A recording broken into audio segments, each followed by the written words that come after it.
I think to some degree we all want a big, masculine looking frame, but still be able to fight properly and if and when we need to. The problem is, at least for me personally, bodybuilding will give you that look, but you will most likely be slow and not know how to defend yourself if and then you ever need to. And trust me, it's probably going to happen at least once or twice in your lifetime. Now the problem with going full boxing / martial arts way is you won't have the physique you want. So in this video I'm going to go over how I've managed to achieve both somewhat to this degree while still maintaining a big look but transition to more of a fighting style. So in this video dudes, how to be big and dangerous, the issue itself with bodybuilding. So with me, I spent probably 10 years straight bodybuilding, lifting weights, but there was a few problems with that. And I want to get this straight before I jump into this video.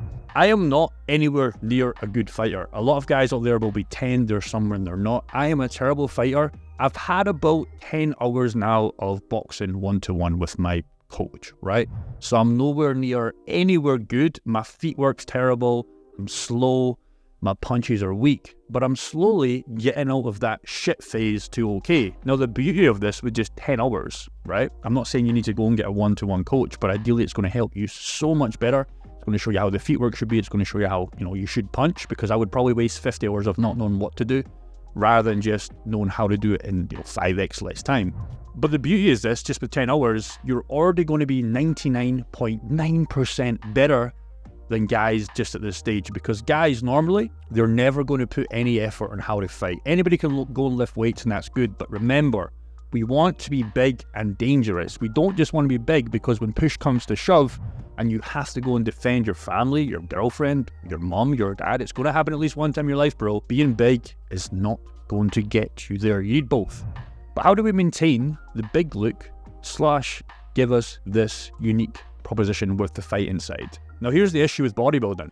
You look good, big muscles, big chest, big shoulders, you get a big frame, 99% of people won't mess with you. So you're already going to be somewhat okay if you just don't start any bullshit. If you're just living your normal life, nobody's going to mess with you. I've never had any issues before learning how to fight. So even me not knowing how to fight for the last, like I said, 10 hours that I've invested into boxing, I've never, ever had an issue ever, because nobody wants to pick on the big guys, right? But if it happens, you are going to need to go down this route. But with this route, you're slow and you can't fight, like I said, if it came to it. So how do we overcome this without overtraining? Now, firstly, I don't believe anyone is ever overtraining. I think it's a myth to some degree, unless you're going crazy like some of these UFC fighters, maybe. But to be honest, I think it's seriously very, very hard to overtrain for most of us, because most of us are honestly, we're just pussies, right? We say we're overtraining, we say we've got DOMs the next day, but I guarantee if you're eating enough food, you're getting enough protein, you're getting enough sleep, which I'll talk about at the end, which is super important, I guarantee you're not overtraining. So let's get that out of the way. Now, secondly, after starting boxing, I've realized how easy this normal gym is, right? So I used to think, for example, a chest and arm day was brutal, but these are honestly just a piece of piss. Like these gym days, gym bro workouts that I'm doing, they're so easy compared to an hour with my boxing coach at the moment. Honestly, like I dread going to this hour session with boxing because it's so brutal.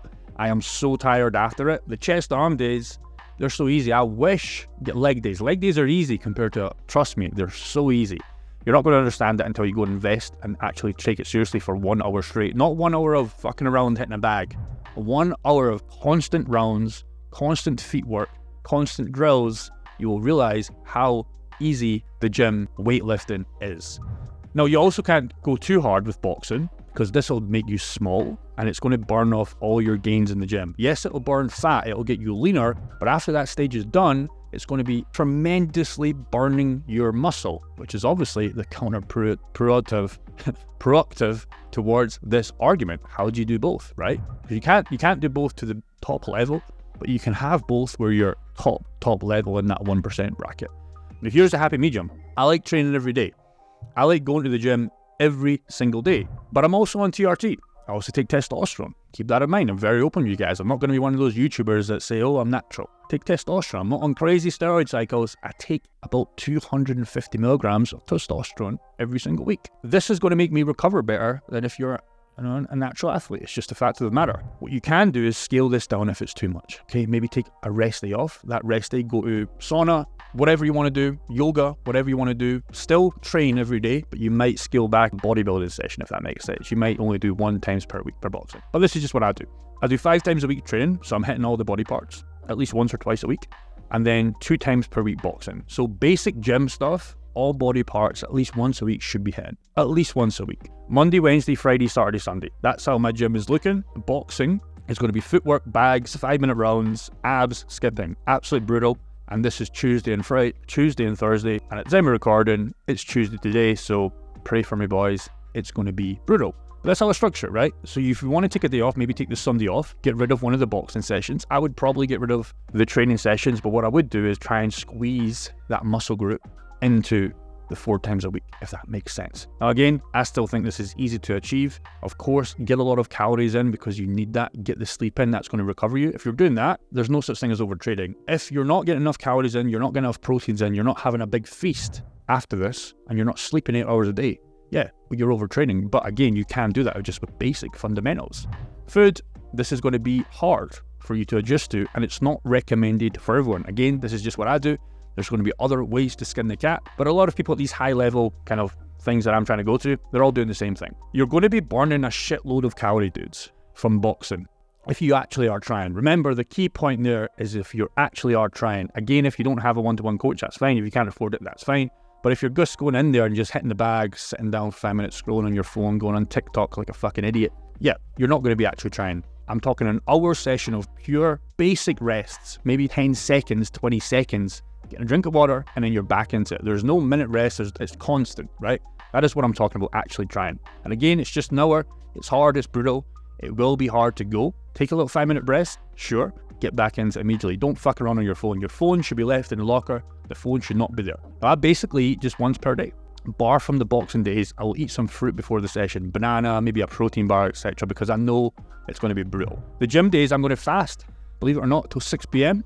and eat mostly. After that, I'm going to have like a feast. That's what I pretty much do every day. I eat like a caveman, dude. I literally, honestly eat that. Most days, I'll have the occasional cheap fucking meal, whatever, but most of the time, I eat like a caveman. 500 grams of steak, 6 eggs, and some carbs, rice and veg. This is all consumed within like, I don't know, 35, 40 minutes, maybe less, maybe more.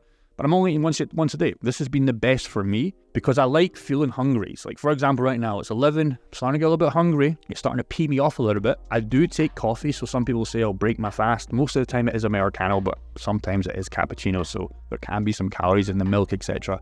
We're not getting cream on it, we're not getting chocolate on top of it. There's going to be some calories, of course, but I would still class this as fasting for me. But I like this hungry kind of feeling. It does make me a little bit angry, but I low-key like this because it drives me to make videos like this. It drives me to work in my business. It drives me to work in my community. It drives me to do all this kind of stuff. And then I get to enjoy that, feast, as I call it, after the session. But if you're waking up and eating cereal, dudes, it's already game over for you. If you're sitting there eating sugary Frosty, sugary, I don't know, Weetabix, sugary wheat waffles, whatever, you're going to be fucking losing. You remember, you're not taking life seriously. You're competing against guys like me in business. If you want to take life seriously and you're waking up and having a sugary treat, even though cereal, you've been conditioned to like cereal by your mom, by your teachers, whatever. Cereal is it's just sugar. Honestly, look at the cereal sugar content nowadays. It's absolutely it's literally just a sweetie. You're sitting there eating cereal in the morning thinking you're being healthy. You're not. And you're not going to be able to compete, and you're not taking life seriously if you're sitting there eating a bowl of Frosties in the morning. I promise you that. Last thing I want to say before I jump up this video is get 8 hours of sleep. Pretty self-explanatory. If you're not getting 8 hours of sleep, again, you're not taking life seriously. You have to get to bed earlier, or you just have to get those 8 hours in, whether you like it or not. Find the time. Everybody's got time. Get that done. And that, my friend, is how you do both. Let me know in the comments below. If you're on this kind of structure, I would like to know. See you in the next video.